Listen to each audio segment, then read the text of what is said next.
নেন সাকিবিয়ানরা, এবার আপনাদের আশা পূর্ণ হয়েছে। এবার একবারে ফাইনালি ফুল এন্ড ফাইনাল, মানে আলটিমেটলি যে সাকিব খান মেজর সিনার চরিত্রে অভিনয় করতেছে, এটা আপনারা জানেন, এটা আপনারা অনেক ভিডিওতে দেখে ফেলছেন, কিন্তু আমি এখন এক্সক্লুসিভ কিছু কথা জানাবো যেগুলো আপনারা জানেন না। সো ভিডিওটা একটু স্কিপ করবেন না, ভিডিওটা খুবই গুরুত্বপূর্ণ। মেজর সিনা, আপনারা যারা 2020 সালে, মানে আপনাদের মনে আছে কিনা যারা 2020 সালে মেজর সিনার ঘটনাটা ঘটে, কি ঘটছে না ঘটছে সব কিছুই জানেন, আমার বিস্তারিত কিচ্ছু বলতে হবে না। এই গল্প নিয়ে, মেজর সিনার গল্পটা নিয়ে, যে কাহিনীটা নিয়ে, সে যে কি মানে পরিকল্পনা নিয়ে মেজর সিনা যে পাহাড়ে যায়, জঙ্গলে যায়, মানে ফটোগ্রাফি করার জন্য, ঠিক আছে। তো এইসব কাহিনী নিয়েই সিনেমাটা মূলত।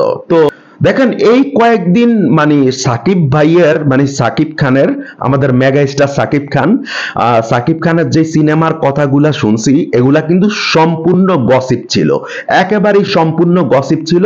মানে শুধু ভিডিও বানানোর জন্য মানুষ পোলাপাইন শুধু ভিডিওগুলা বানিয়ে গেছে, আমি শুধু এগুলা দেখে আর হাসতাম, ঠিক আছে, কারণ ভাই আমি মিডিয়ার লোক, আমি জানি কোনটা হবে না কোনটা হবে। এই ছবিটা পি প্রোডাকশনের কাজ, এই ছবির পি প্রোডাকশনের কাজ অলমোস্ট শুরু হয়ে গেছে, পি প্রোডাকশনের কাজ। আর শুধু এখানেই শেষ না, দর্শক আমি একটা ফ্যান বেক পোস্টার বানাইছি, যদি ভালো লাগে তাহলে ভিডিওতে একটা লাইক দিবেন অবশ্যই। সো দর্শক, যেই কথাটা বলবো সেই কথাটা হচ্ছে, মানে সাকিব ভাইয়ের এই সিনেমাটাতে আমার একটা দাবি, প্লাস আপনারা যারা কন্টেন্ট ক্রিয়েটর আছেন, যারা আমার এই ভিডিওটা দেখবেন, প্লিজ আপনাদের কাছে আমার একটা অনুরোধ, যে সবাই এই কন্টেন্টের মধ্যে যে গল্পটা এরকম রাখার চেষ্টা করার জন্য, যে এখনো কেন ওসি প্রদীপের, ঠিক আছে, যে দুইজন মানে ফাঁসির হুকুম হয়েছে আর বাকি সব যাবজ্জীবন জেল হয়েছে, বাকি যারা পুলিশের লোক ছিল, তো এখনো কেন এই দুইজনকে ফাঁসির হুকুম দেওয়া হয় নাই না, মানে ফাঁসির হুকুম দিছে কিন্তু কার্যকারী হইতেছে না।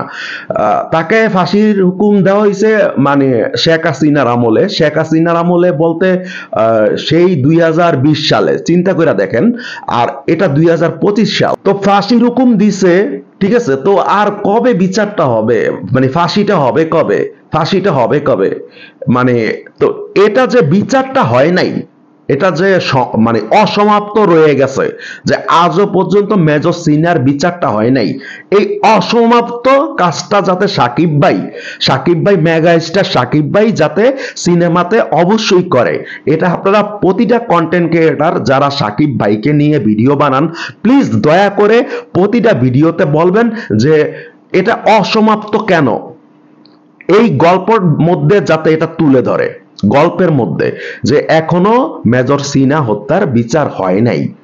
মেজর সিনা তো মরেই গেছে, মেজর সিনা তো আর ফিরে আসবে না, ফিরে আসবে, আসবে না। তো এই সিনেমার গল্পতেও আমরা সাকিব ভাইকে হয়তো বা হারাবো, কারণ গল্পে যদি ডিমান্ড করে, যদি মেজর সিনার গল্পটাই, যদি মেজর সিনাকেই টার্গেট করে গল্পটা করা হয়, তাহলে মেজর সিনা ডেড, তো ডেড যেহেতু, তাহলে সাকিব ভাইও ডেড হয়ে যাবে।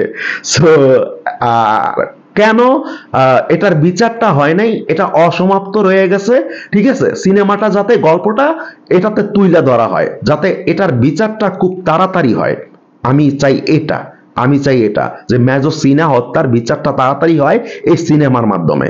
সো সাকিবিয়ানরা, যদি ভালো লাগে, যদি মন চায়, তাহলে অবশ্যই সামাজিক কাজ করবেন। আল্লাহ হাফেজ।